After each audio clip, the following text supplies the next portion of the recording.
محمد ایوب صاحب اور گواہ ثانی محمد عباس صاحب، ان دونوں گواہوں کی موجودگی اور پورے مجمع کی موجودگی میں محمد راحل صاحب، میں نے آپ کا نکاح شاہین خاتون بنت مولانا عظیم الدین صاحب سے بعوض 81,000 روپیہ دین مہر کے میں نے کیا، آپ نے قبول کیا؟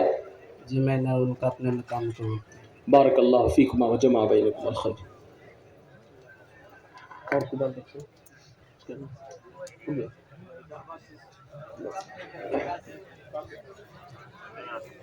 میرے بھائیوں، سب سے اہم اور ضروری بات یہ ہے کہ اصل کامیابی کا تعلق اور ساری رحمتوں اور برکتوں کا تعلق جو ہے وہ اتباع سنت میں ہے۔ نکاح کو جتنا آسان بنائیں گے، نکاح کو جتنا آسان بنائیں گے، اتنا ہی زنا کے دروازے بند ہو جائیں گے۔ نکاح کو جتنا ہم آسان بنائیں گے، اتنا ہی زنا اور بدکاری کے دروازے بند ہو جائیں گے۔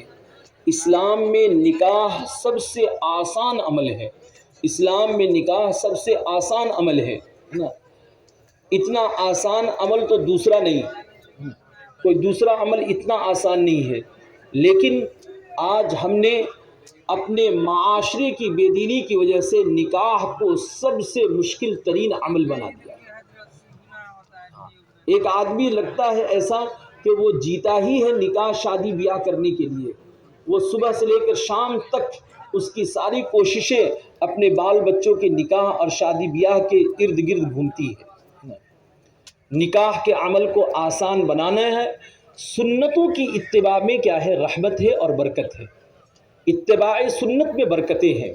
نکاح دو خاندانوں کے ملنے کا، زوجین کے آپس میں محبت کے پیدا ہونے کا ذریعہ اس وقت بنتا ہے جب اس نکاح کے موقع پر سنت اور شریعت کا لحاظ رکھا جاتا ہے۔ نکاح کا موقع زندگی میں ایک مرتبہ آتا ہے، آپ خوب غور سے سمجھے۔ زندگی میں ہمارے علاقے میں، ہمارے دیار میں، دوسرے ممالک میں تو کیا بہت گنجائش ہے، ہمارے یہاں تو کیا ہے بہت زیادہ 90% لوگ ایک ہی نکاح کرتے ہیں۔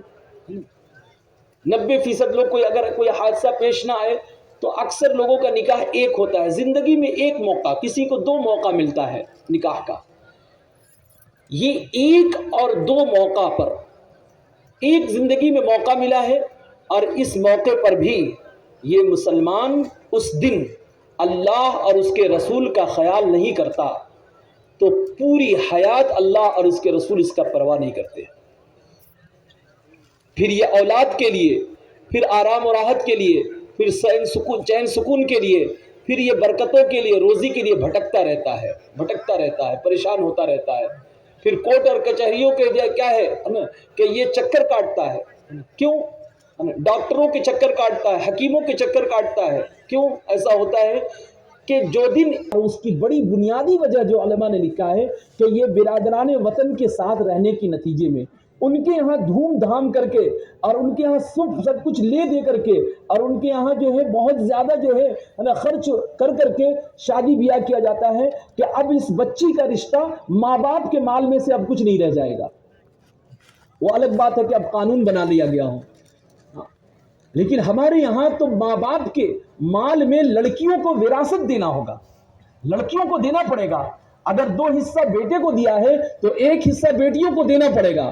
اگر ماں باپ اپنی بچیوں کو حصہ وراثت میں نہیں دیں گے تو کل قیامت کے دن اللہ کے ہاں جواب دہ ہوں گے، اور ان کی نیکیوں، ان کے حج میں سے، ان کے زکوٰۃ میں سے، ان کی نماز میں سے، ان کی تلاوت میں سے نیکیاں لے کر کے ان بچیوں کو دیا جائے گا۔ بھائی یہ نہیں کہہ سکتا کہ میں نے تمہاری شادی میں کیا کیا، اتنا خرچہ کیا تھا۔ باپ یہ نہیں کہہ سکتا کہ میں نے تمہاری شادی میں باراتوں کو اتنا کھانا کھلایا تھا، اور اتنا سونا ہم نے دیا تھا، اور اتنے سارے سامان، الیکٹرانک سامان ہم نے دیا تھا، اور اتنا بڑا پنڈال بنایا تھا، اور اتنا بڑا ہوٹل ہم نے بک کیا تھا۔ اس کی اجازت کا، اس کا مطالبہ کیا کس نے؟ شریعت نے کچھ مطالبہ نہیں کیا ہے۔ نکاح کو بھائیوں کو اور والدین کو چاہیے کہ اپنے بچوں کو، اپنی بچیوں کو وراثت میں حصہ دیں۔ ہاں، اگر ہم نہیں دیں گے تو کل قیامت کے دن ہم اللہ کے ہاں ہم سے باز پرسی ہوگی۔ اور قرآن میں بڑی وضاحت کے ساتھ اللہ نے چوتھے پارے میں سورہ نساء میں بڑی تاکید کے ساتھ کہا ہے یوصیکم اللہ فی اولادکم للذکر مثل حظ الانثیین، کہ اللہ تعالیٰ تمہارے اولادوں کے سلسلے میں تمہیں وصیت کرتا ہے۔ اللہ جب کسی چیز کی وصیت کرتا ہو تو اہتمام ہے، انتہائی اہتمام کے ساتھ اللہ کہتا ہے للذکر مثل حظ الانثیین، کہ لڑکیوں کے 2 گنا اور لڑکیوں کے 2 حصوں کے برابر جو ہے لڑکوں کو حصہ دیا جائے گا، یعنی 2 گنا لڑکوں کو دیا جائے گا تو لڑکی کو 1 گنا دیا جائے گا۔ 200 روپیہ اگر بیٹے کو ملے گا تو 100 روپیہ بیٹی کو ضرور ملے گا۔ یہ حصہ جو ہے یہ اس کے لیے، اور احکام وراثت بتائے گئے ہیں۔ وراثت کے احکام کو قرآن میں اللہ نے بڑی وضاحت کے ساتھ بیان کیا ہے۔ اللہ کا یہ امر ہے، اللہ کا حکم ہے۔ اس لیے میرے بھائیو شادیوں کو سادگی کے ساتھ کرنا ہے، شادی بیاہ کو جو ہے سنت کے مطابق کرنا ہے، اور صاحب حق کو حق دینا ہے، جس کا جو حق ہے وہ حق دینا ہے۔ مرد کو مرد اس لیے کہا جاتا ہے کہ وہ عورتوں پر خرچ کرتا ہے، یہ نہیں کہ اپنی عورتوں کو ہم نے کیا کر دیا، ملازم بنا دیا، ملازمہ بنا دیا، ان کو کام پہ لگا دیا۔ مرد کو مرد اس لیے کہتے ہیں کہ مرد کیا کرتا ہے، الرجال قوامون علی النساء بما فضل اللہ بعضهم علی بعض وبما انفقوا، اللہ نے مردوں کو عورتوں پر فضیلت اس لیے دی ہے کہ مرد عورت پر خرچ کرتا ہے۔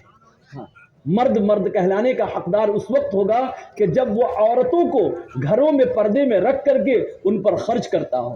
وہ مرد کہلانے کا حقدار نہیں جو عورتوں کو بازاروں میں بھیج کر کے ان سے کماواتا ہو اور ان سے ملازمت کرواتا ہو اور ان سے پیسے وصول کرتا ہو۔